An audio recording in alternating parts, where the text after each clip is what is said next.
রাধে রাধে বন্ধুরা, কেমন আছো সবাই? আশা করছি সবাই খুব ভালো আছো। আমরাও কিন্তু খুব ভালো আছি। আজকে হচ্ছে সরস্বতী পুজো। তো আজকে হচ্ছে বসন্ত পঞ্চমী। পঞ্চমী আর কিছুক্ষণ থাকবে, কারণ পঞ্চমী কাল থেকে লেগেছে আর আজকে 10টার মধ্যে ছেড়ে যাবে। তো আজকে যেহেতু আমাদের স্কুলে পুজো হচ্ছে, তাই একটু তাড়াহুড়োর মধ্যেই হচ্ছে, কারণ 10টার মধ্যে পুজো শেষ করতে হবে।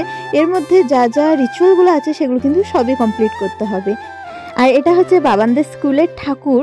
তো এই জায়গাটায় কোনোদিনও এই ঠাকুরটা হয় না, অফিস রুমে আগে হতো, কিন্তু ওখানে জায়গাটা একটু প্রবলেমের জন্য এখানে ঠাকুরটাকে বেশ সাজানো হয়েছে। তো বেশ ভালো লাগছে। এই যে ডান সাইডে যে দরজাটা দেখতে পাচ্ছি, ওটা কিন্তু বাবানদের ক্লাস। এখানে বাবান সব বাচ্চা কাচ্চারা সবাই কিন্তু এখানে বসে আছে। আয়ুষি অনেকবার করে বাবানকে ডাকলো যে ওর কাছে বসার জন্য, কিন্তু কিছুতেই ও গিয়ে বসলো না। আর এখানে পুরোহিত যে করছেন, উনি হচ্ছেন বাবানদের স্কুলের স্যার। আর আজকে কিন্তু অনেক ভোর ভোর উঠে রেডি হতে হয়েছে। প্রসাদ সব কাটাকুটি করে সঠিক সময় কিন্তু আমরা স্কুলে পৌঁছে গেছি। এই যে এখানে একটা কাকিমা এসছে, তো কাকিমার সাথে আমি কিন্তু অনেক ছবি তুলেও নিয়েছি আর ভিডিও করে নিয়েছি। আর আমাদের বাড়ির সামনেই যে পুজোটা হচ্ছে, সেটা কিন্তু অনেক ভোরবেলায় পুরোহিত এসছিলেন, তাই তাড়াতাড়ি পুজো শেষ হয়ে গেছে। মানে আমাদের রেডি হতে হতে কিন্তু পুজো শেষ হয়ে গেছে। এই ক্লাসরুমের ভেতরে গার্জেনরা তাদের বাচ্চাদেরকে নিয়ে অপেক্ষা করছে, কারণ এরপরে পুজোর কি প্রসাদ দেওয়া হবে, তারপর চান জল দেওয়া হবে। তো ততক্ষণ ওগুলো হোক, আমরা এদিকে আমাদের বাড়ির সামনে চলে এসেছি। বাড়ির সামনে যে প্যান্ডেলটা আছে, দেখো আমাদের বাড়ির একদম সামনে, আমাদের বাড়ি থেকেই দেখা যাচ্ছে। আর তো চলো ভেতরে গিয়ে একবার ঠাকুরকে দর্শন করে নিই। তো ভেতরে যাওয়ার আগেই দেখছি বাবান আর আয়ুষি প্রসাদ নিয়ে চলে এসছে। তো ওদেরকে এখন হাতে হাতে প্রসাদ দিয়েছে। আর বাবান তো সবসময় পছন্দের টক ফলগুলোকেই তোলে, মানে সকালবেলাতে এখন খালি পেটেই আছে, সেরকমভাবে কিছু খাওয়া হয়নি, তাই কমলা লেবু আঙ্গুর এগুলোইও তুলছে। আর এদিকে আমি কেমনভাবে রেডি হয়েছিলাম আরেকবার দেখিয়ে দিলাম। তো শেষে কিন্তু ছবি অ্যাটাচ করে দেবো, দেখে নিও। এই যে আমাদের বাড়ির সামনে ঠাকুরের ভেতরের পোর্শনটা কত সুন্দর সাজিয়েছে না? এটা কিন্তু কোনো প্যান্ডেলের লোকেরা সাজায়নি, এই আমাদের কাকিমা, তারপর আরও যা যা বাচ্চা কাচ্চারা সব আছে, তারাই কিন্তু এই প্যান্ডেলটা বেশ সুন্দর করে নিজের হাতে সাজিয়েছে। দেখো দেখতে কিন্তু খুবই সুন্দর লাগছে। ভেতরে ডেকোরেশনটা আরও সুন্দর, বিভিন্ন রকম লেটার দিয়ে সাজানো হয়েছে।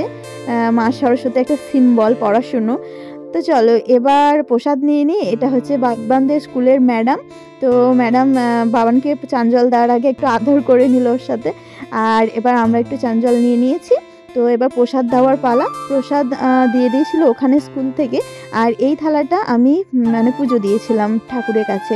তো এখান থেকেও সবাইকে একটু করে প্রসাদ আমি দিয়ে দিয়েছি আগে, আর সোমনকে একটু দিয়ে দিচ্ছি, আর বাকিটা বাড়ি নিয়ে চলে যাব। প্রসাদ থেকে একটু বাড়ি ভেতরে রেখে এসে আমরা কিন্তু আবার বেরিয়ে পড়েছি আর একটা ঠাকুর দেখতে। এই যে এই ঠাকুরটা তোমরা আগেও দেখেছো, এটা একটা স্টেজ করা হয়েছে, এখানে বোধহয় কোনো প্রোগ্রাম হবে।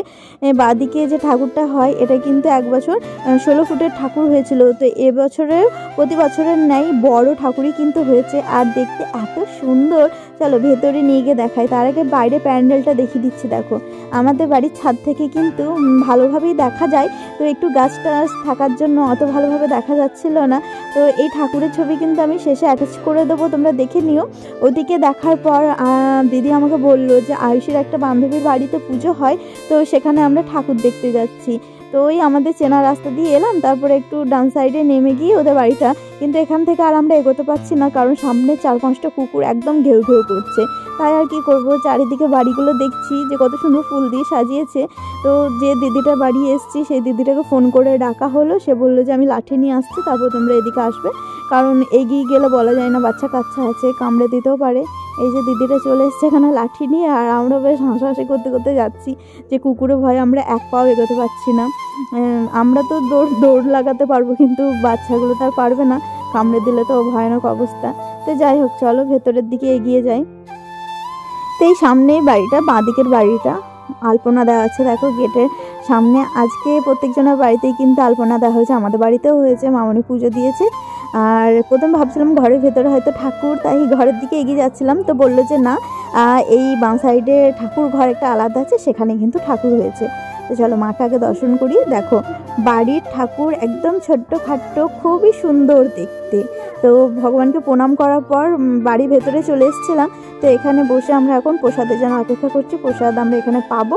আর তারপরে বাড়ি চলে এসেছিলাম। তো শেষের দিকে কিছু ছবি আমি অ্যাটাচ করে দিয়েছি, তোমরা দেখে নিও। আর ভালো লাগলে অবশ্যই এই ভিডিওটাকে লাইক কমেন্ট শেয়ার করো। নতুন কেউ এলে চ্যানেলটা প্লিজ সাবস্ক্রাইব করে দিও। দেখা হচ্ছে তোমাদের সাথে নেক্সট ভিডিও নিয়ে। ততক্ষণ তোমরা সুস্থ থেকো, ভালো থেকো। রাধে রাধে।